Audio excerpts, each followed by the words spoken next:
One of the real interesting things about this whole unique season that we've been in is that it prompted a lot of people at the beginning to walk more and to go on walks with their families, especially when the shutdown was at its highest.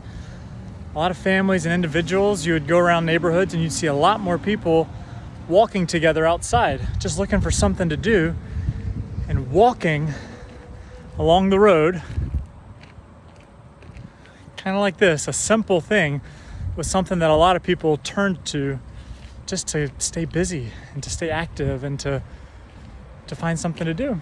And I think a lot of people have enjoyed it. I still see a lot of people doing it, even as life has gotten back to normal a little bit in the weeks that have followed. But a couple of times during the last several weeks, just because we've had a car in the shop or planning wise, we haven't had a car at the church, I've had to walk home a couple of times after a meeting or in the evening, or like I'm doing now. Fortunately, I just live a mile away. And so I've gotten in the practice of walking, and I've actually quite enjoyed it. The 1 mile walk, even on a warm day like today, there's something about walking along the road. You see things you normally miss. And as part of today's encouragement, the Psalms talk a lot about walking. It talks about walking in the blameless way, or walking in the law of the Lord, or instruct me, O God, that I may walk in your ways. And so there's something about the physical act of walking that is tied to our faithfulness and is used as a metaphor and a symbol for how we are to walk with God. And so we use that phrase, right? Walk with God. And so even this weekend, we're having church camp up at Camp Sentinel. And the theme of church camp is the Shema from Deuteronomy chapter 6, where it talks about, "Hear, O Israel, the Lord our God, the Lord is one. You shall love the Lord your God with all your heart, with all your soul, and with all your strength." And then it talks about how you're to teach this to your children and do all these things. And part of it is to teach them as you walk along the way. So as you're walking from place to place, talk about these things. Teach your children about who the Lord is. And so as I walk today, I'm going to read a psalm, and this will be part of our encouragement today from the Psalms. So today's psalm, Psalm 85, which I think is an appropriate psalm that we haven't talked about yet, because it's a psalm of lament.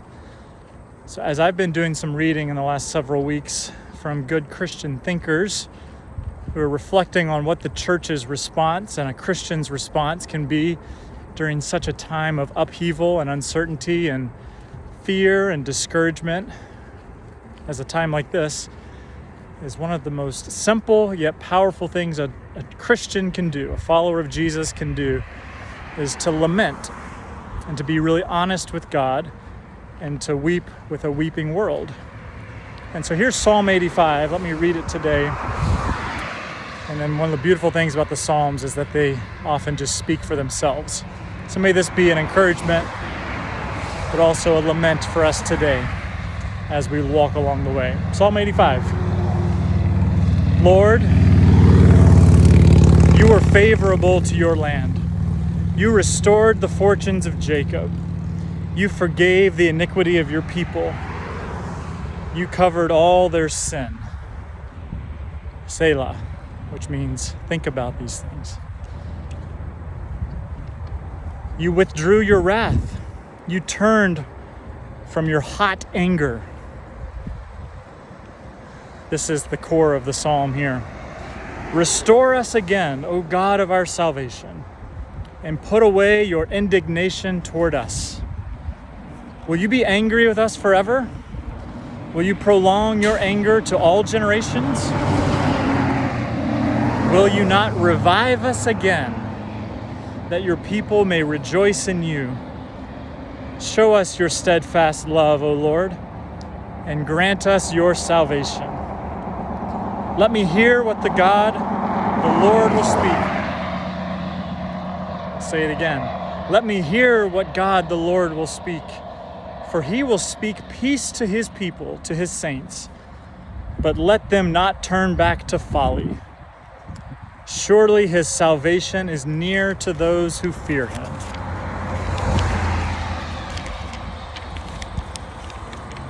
That glory may dwell in our land. Steadfast love and faithfulness meet. Righteousness and peace kiss each other. Faithfulness springs up from the ground, and righteousness looks down from the sky. Yes, the Lord will give what is good, and our land will yield its increase. Righteousness will go before him and make his footsteps a way. Man, can you see how that psalm, just those 13 verses, even just the simple act of walking while we read those together, how that comes alive in a little bit of a new way. Just that last verse, righteousness goes before him and make his footsteps a way. When you're physically walking, those words come across a little bit differently than even if you're sitting stagnant at a table. So I encourage you maybe today, as you get up and walk around, and as you think through this psalm, maybe get up and walk around and read the psalm together, kind of like I just did. And you'll notice there the well-timed Selah at the beginning, right after verse 2, was where the lament was. So after saying what the Lord has done, he's been favorable, he's forgiven the iniquity of his people, it tells us to pause and to think about that. And then it turns into this prayer, this cry of restore us again, revive us again, O God. Is he going to be angry at us forever? Is this going to prolong into new generations? Many of us are asking those questions today, Christians included, of will the effects of the coronavirus ever fully go away? Or is this simply the way that the new normal is going to be all the time? And so the cry, but also the hope of a Christian is that the Lord will revive us again, that he will not forsake us, he will not leave us. But as we simply walk along the path, crossing over busy highways, chaotic intersections, with many distractions around us, we can pray for the revival and the restoration of our community.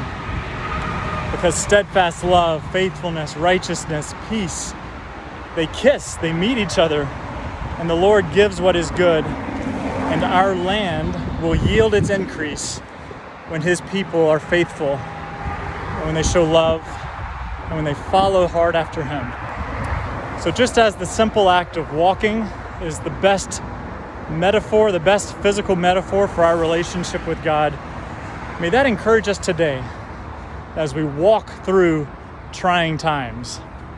May we remember to lament with a hurting world, yet also trust deeply in the steadfast love of the Lord and walk in his ways, so that as the psalmist says that it may go well for you. So may you be encouraged this day.